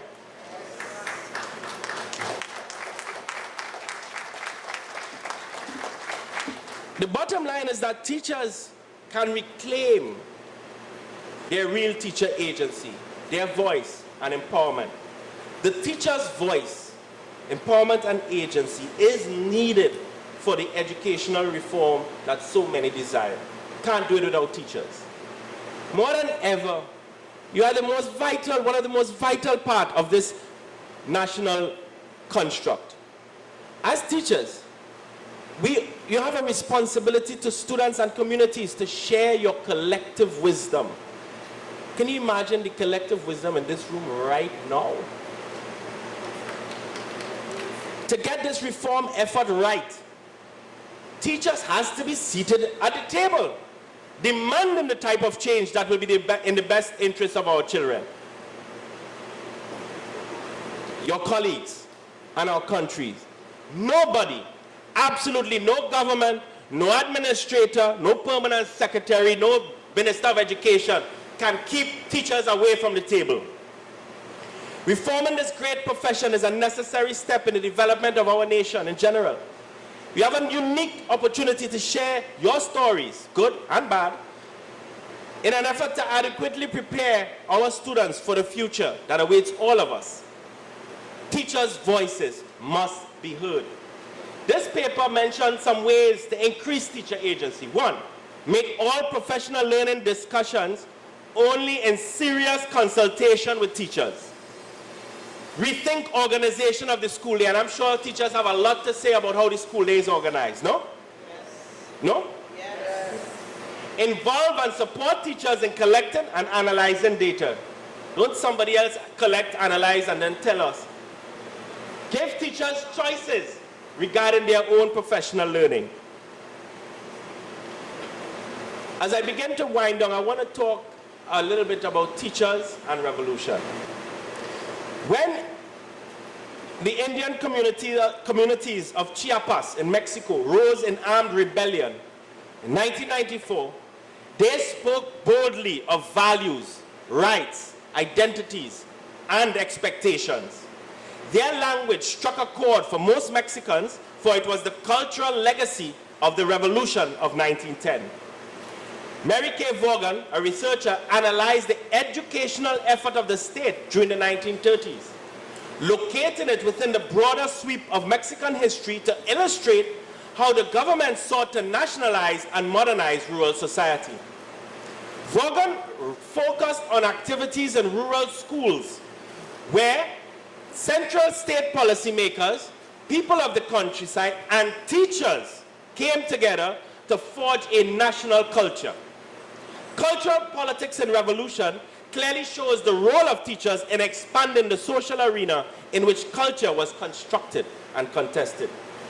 Teachers were critical in the Mexican Revolution, the Bolshevik Revolution, the Cuban Revolution, the Chinese Revolution, and the Grenadian Revolution.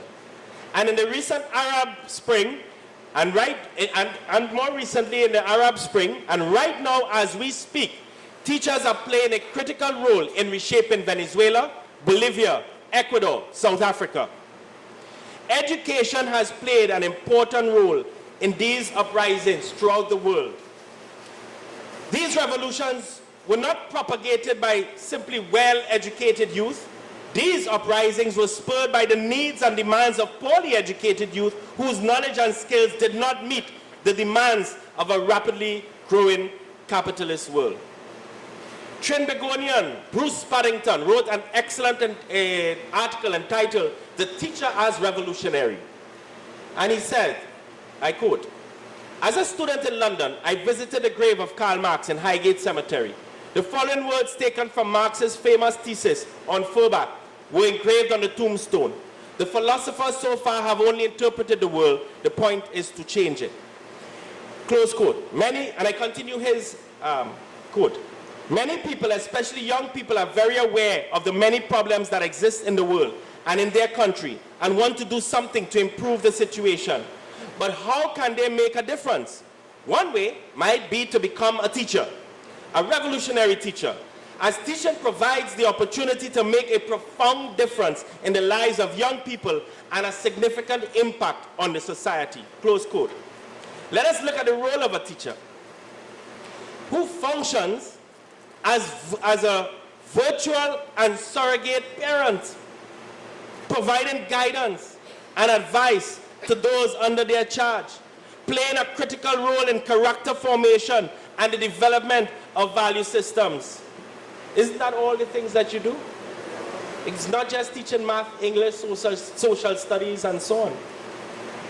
Teachers have to deal with all types of things that I heard this morning, including violence in the classrooms and in schools. Teachers have to deal with the scourge of discrimination and prejudice. Our teachers, notwithstanding all of this, treats all students with respect, refusing to treat them any differently because of their race, ethnicity, religion, social background, or gender. The teacher can thus become, or can thus be, an agent for positive change, a true revolutionary.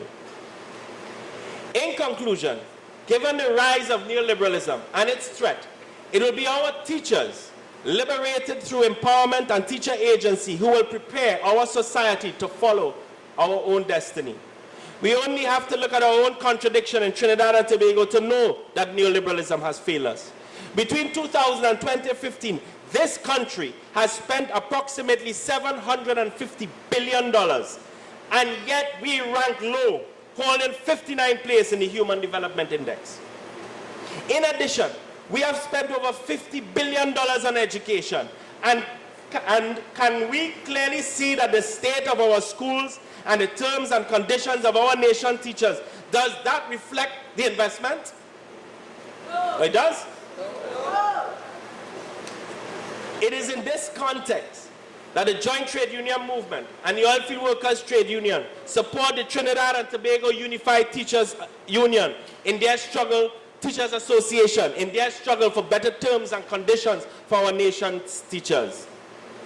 This mismatch of billions of dollars spent in education and still so much suffering for our nation's teachers is a manifestation of the plantation economy and a system of governance built to protect and sustain the 1%. Supporting this system is neoliberal globalization. This is what our teachers have to contend with. Even as revolutionaries, they can begin to awaken the burning fire that lies dormant within our young people, as well as within themselves. The predominance of foreign music, television programs, cable TV, social media, internet, smartphone, iPhone 1, 2, 3, 4, 5, Samsung 8, 9, 10, 11, promotes values and attitudes that are often diametrically opposed to the ones teachers are trying to instill in their students. Teachers therefore have the added burden and responsibility of having to provide the students with skills to decode through all of that and to understand this world around them in order to help them to develop a sense of identity and national pride. These are things business executives, they don't do that. The 1% don't do that. You do that every single day. The challenges faced by our students in the 21st century are so overwhelming that teachers have to be retooled and provided with the necessary resources and incentives as they redirect themselves to perform these expanding roles as educators. But here's the sad part. The society is expecting you to perform these expanding roles, but are your terms and conditions expanding and improving? Our teachers will be revolutionaries. They are.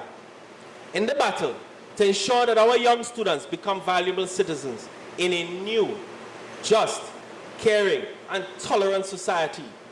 But whilst we have become, and this is what is so the contradiction, when you look at social media today, we have become more intolerant of our fellow human beings, but yet we have become tolerant. So we are intolerant of our fellow human beings, but we are tolerant for inequity, social and economic injustice. And we are tolerant of the 1%, but we are intolerant of ourselves. In the late 50s, it was teachers that provided a platform, building on the foundation constructed by the labor movement to usher in independence. People forget that? Well, today teachers of Victoria District, today, you must once again provide a platform to steer our beloved nation away from free market neoliberalism and move towards a new society, a new Trinidad and Tobago, a new society that has the power to determine its own destiny on the basis of equity, social justice, and a decent standard of living for all of us, the 99%, every single one of us, that we deserve as a country, as a society, and as a nation. And we must relentlessly pursue that goal to create such a society, rid ourselves of the shackles of the plantation economy, liberate our own minds, liberate ourselves, so we can indeed find a future for our children, our grandchildren, not a future defined by someone else for us, but a future that is defined by ourselves. Long live the revolutionary teachers. Long live tutor. Long live the working class of this great nation, as we all go forward ever, backward never, forward ever, backward never. Thank you.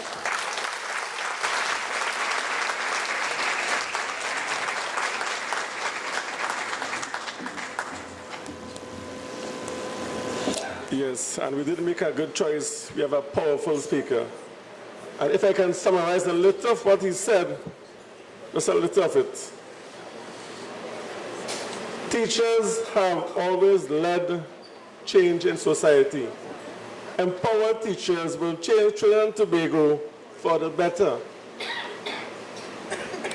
The problems we face today in the education system are due to a lack of meaningful consultation of teachers by the Ministry of Education.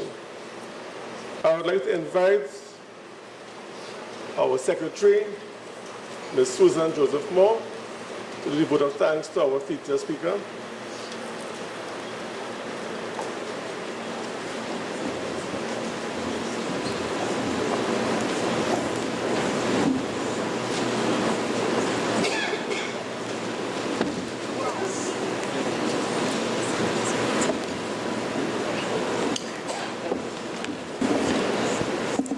Thank you, Mr. Chairman.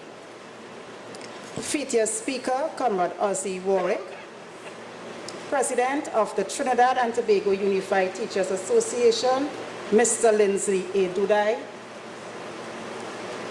Representative of the Ministry of Education in their absence, tutor staff reps, Teacher of the Year, Mr. Hamzad Mohammed, and other Teachers of the Year, special awardees, principals, teachers, members of the district executive, principals and staff of the Presentation College, other invited guests present, good morning. It gives me great pleasure this morning to thank our esteemed featured speaker for his very informative presentation. Comrade Ozzie captured the essence of our theme, Teaching in Freedom, Empowering Teachers, with our sub-theme, Encouraging Teacher Agency, quite interestingly, cautioning us to pay close attention to the economy. He also noted that citizens can only benefit through subsidies and not taxation. Let us try to keep what we have and not lose it as we try to gain the respect as teachers, as our union advocate for better working conditions. Comrade Ozzie compared the theme we have today with the theme of 10 years ago and noted that challenges we face are still inevitable. We must never forget that our struggle is for social and economic freedom and for teachers to ensure that change takes place. While teachers receive next to nothing for our contribution, it far outweighs the 1% measured or compared to the high executives in our society. We pay homage to our comrades' interest in the status of women, not just our sexuality, but of our contribution to society. He compared capitalism and liberation philosophy, where laissez-faire evolved, to the democratic teaching in freedom. Comrade Ozzy quoted that teachers' job is being devalued, giving us a status less than in the way we use pedagogy, an added burden to develop students' identity. Education is given for humans to reach their full potential and democratic philosophy. It connects us to this process, beginning where we learn about ourselves.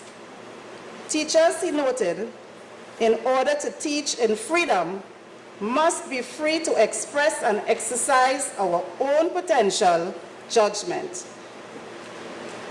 He stated that empowered teachers will change Trinidad and Tobago. Comrade Ozzy, thank you for accepting the request of the Victoria DSRA of our Tutor Convention 2017. Colleagues, comrades, I thank you.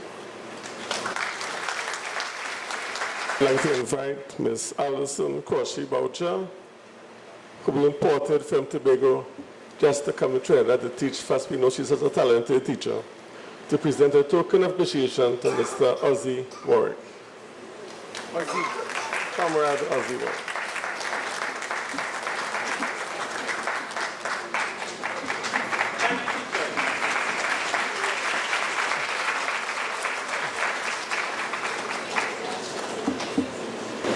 Now, in the last year since our convention, many of our colleagues have passed away, some in service and some who have retired. We'd like to take a moment of silence in remembrance of the work that they have done to the education system of Trinidad and Tobago.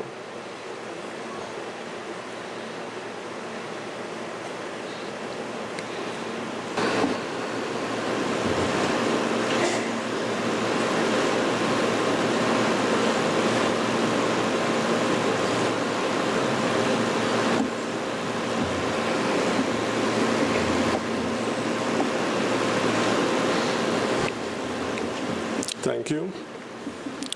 We would also like to share our concern with the family of a teacher at the Malik Secondary School who has been missing for the past 2 weeks. We pray, and would like all teachers to pray, for a positive resolution to this situation. Mr. Lindsay is Jerome Moses.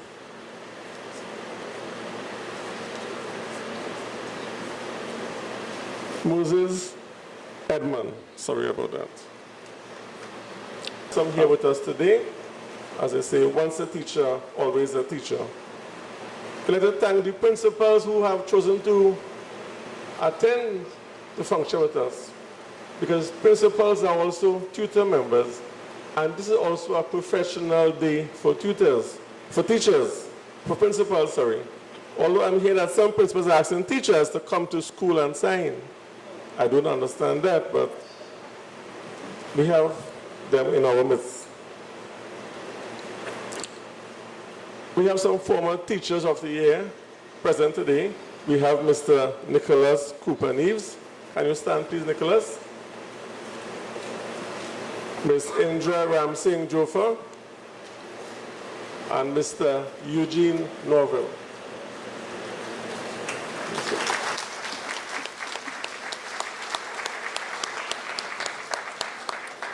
And we have application forms out now for Teacher of the Year.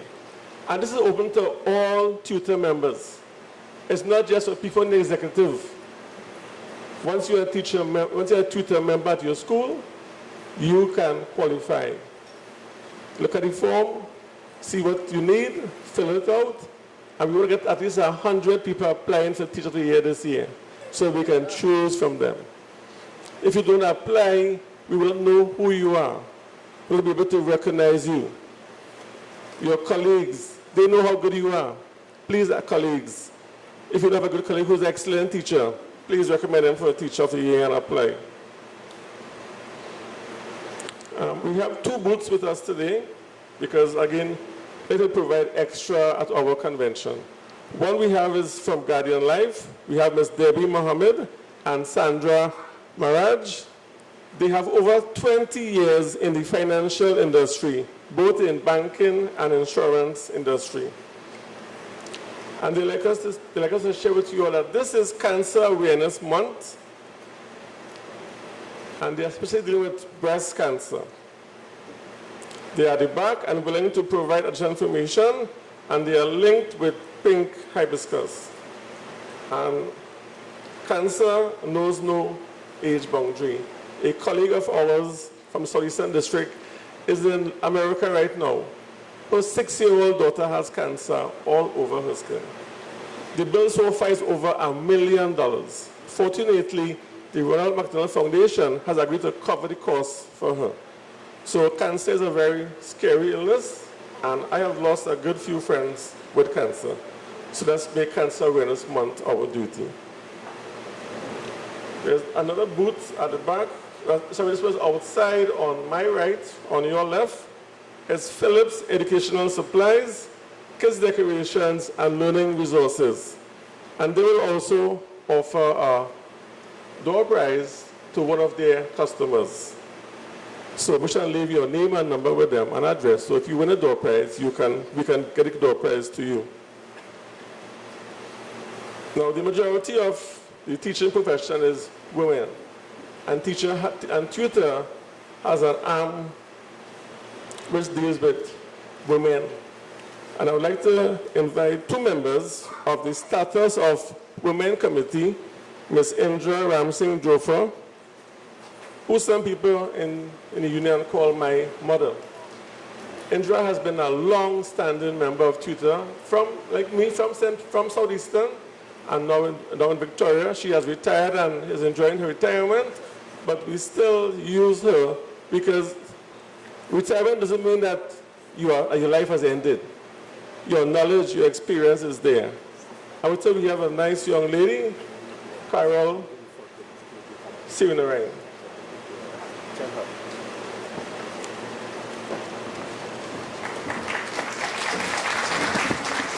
Thank you, Mr. Severo.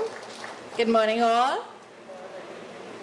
I'm recognizing the head table, and I know that the president is very proud of the Women's Committee of Tutor, and he has been giving us a lot of kudos. What we are trying to do is have an awareness campaign for our members. So you might think it's early, but we chose to seize the opportunity at district conventions to tell you about our awareness campaign. So with me is Carol, who is also a member of the committee, and we want to keep gender on the agenda as teachers. So on International Women's Day, we would like all teachers, or as many teachers as possible, to wear this polo. We have sizes here that you can try on, and if you want long sleeves, you can also get, especially the Muslim women. We know that you don't wear the short sleeves. So on March 8, 2018, we would like you to wear this polo. We are taking orders and a payment or possibly a down payment. Carol is seated at the back after she leaves here. So we'd really like you all to be a part of this campaign. So I just asked Carol to show you the t-shirt, the polo. And it's marked at the back, I am my brother's keeper. So females are going to wear this one, And then we have another one, I am my sister's keeper, for the males to wear. So we would like our male counterparts to also participate in this awareness campaign. The polos are $80 and the t-shirts are $65. We want to see as many of our teachers as possible wear this on March 8th. As I said, you may say, why are we doing it so early? But we wanted to market it to you all. The t-shirts, the polos will be at the office, so you can go there and make your down payment as well and try on to make sure that you get your correct fit. So thank you very much to the chairman and the Victoria District for allowing us to express this to you. Carol. And now I would like to invite the President to give us an IR update, Industrial Relations update.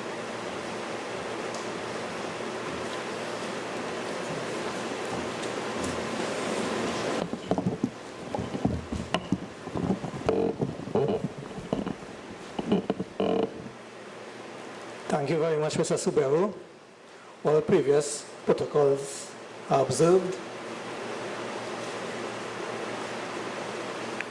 Before I begin, I just want to pay tribute to Ms. Indra Jofa, who is a long-standing member of the Victoria District, who would have served the district for many, many years as its chairman and as a delegate to Tutors Central Executive General Council and Conference of Delegates. As was just mentioned by the chairman, Ms. Jofa would have retired a short while ago, a few months ago, and she is now blessed to be in retirement. So Ms. Jofa, on behalf of the Trinidad and Tobago Unified Teachers Association, I want to extend congratulations to you on your retirement, and Tutor wishes you a long, healthy, and enjoyable retirement. Could we give her a round of applause, please?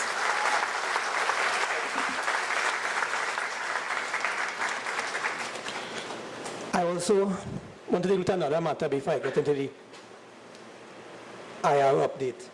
There's a particular WhatsApp message that has been circulating for a few days now with a call to shut down the country. And in that WhatsApp message it says no schools will be open. So I'm going to deal with that just shortly to clear up any misconceptions. The genesis of that message is unknown. I was speaking to Comrade Ozzy this morning, and even JTOM, to which Tutor is an affiliate, does not know where that call is originating from. The call has not come from the Joint Trade Union Movement, to which Tutor is a member, and even if the call had came from JTOM, of which Tutor is a member, Tutor cannot be a part of any shutdown of the country, as is being called for, unless our General Council gives approval. Our General Council, in any event, has not met to decide on that. So if you hear of this call to shut down schools on Monday, rest assured the call is not coming from your union, the Trinidad and Tobago Unified Teachers Association, neither is it coming from JTOM, of which Mr. Warwick, Comrade Ozzy, is the General Secretary. So just be aware of that. And I want to add, before I leave that particular topic, that Tutor has always prided itself on being an apolitical organization. We do not mix politics with the teacher's business. And whether PNM, UNC, or whichever party is in power, we will deal with the issues that affect teachers without fear or favor to anyone. Just be assured of that.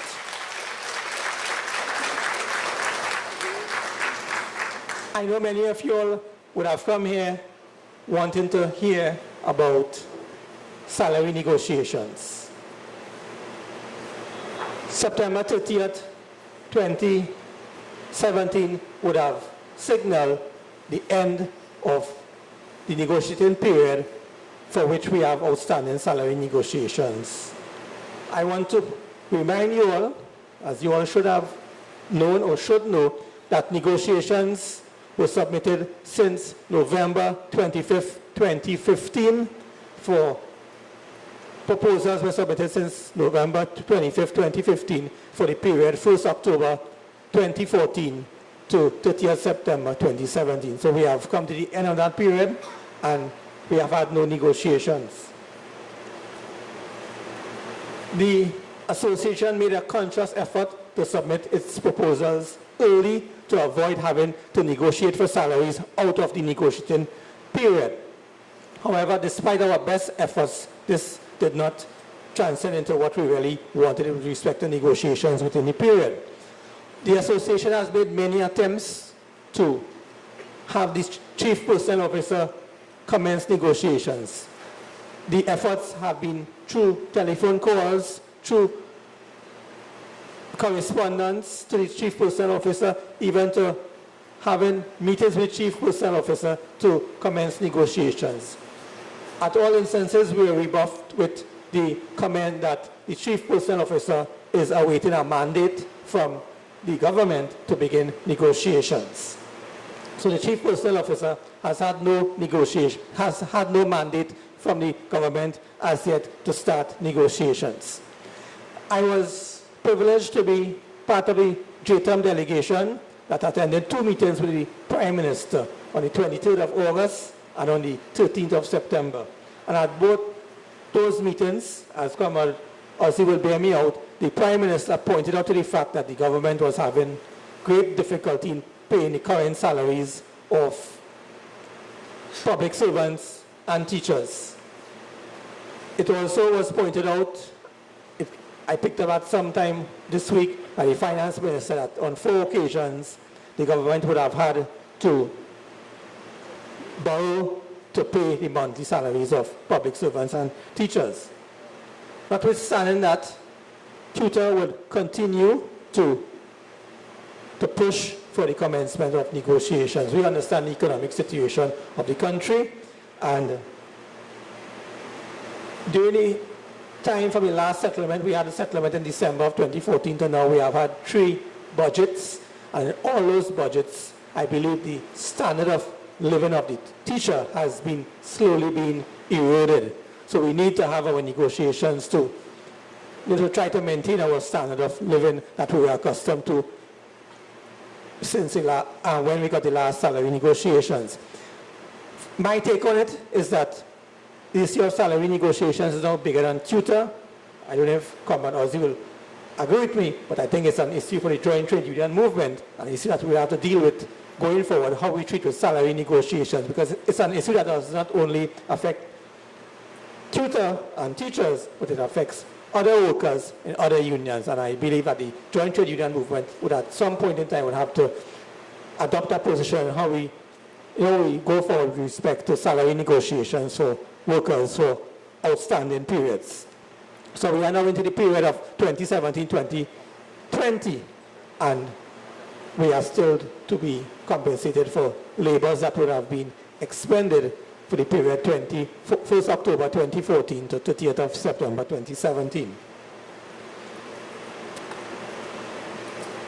I also want to let teachers know.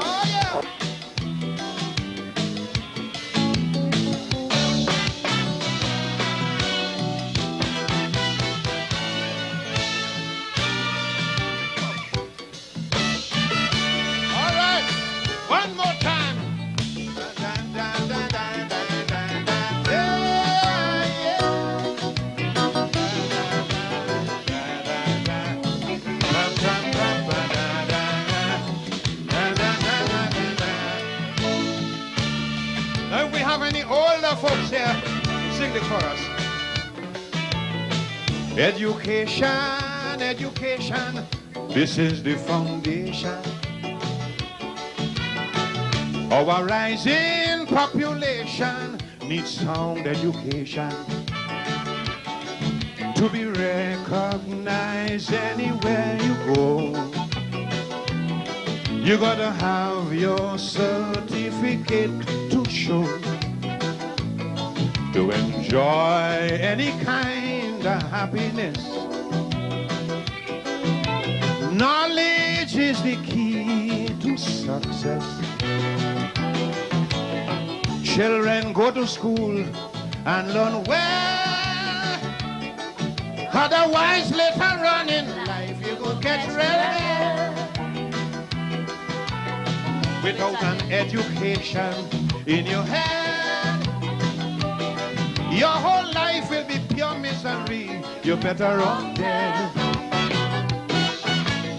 For there is simply no room in this whole wide world for an uneducated little boy or girl. Don't allow idle companions to lead you astray.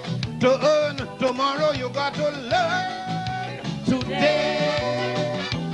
Hit it.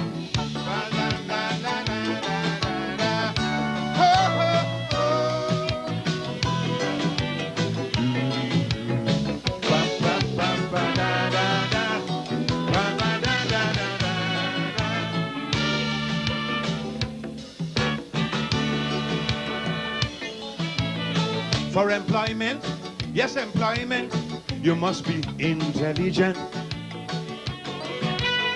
It's essential, very essential, to have your credential. Remember, if you're block-headed like a mule, no one will employ a fool.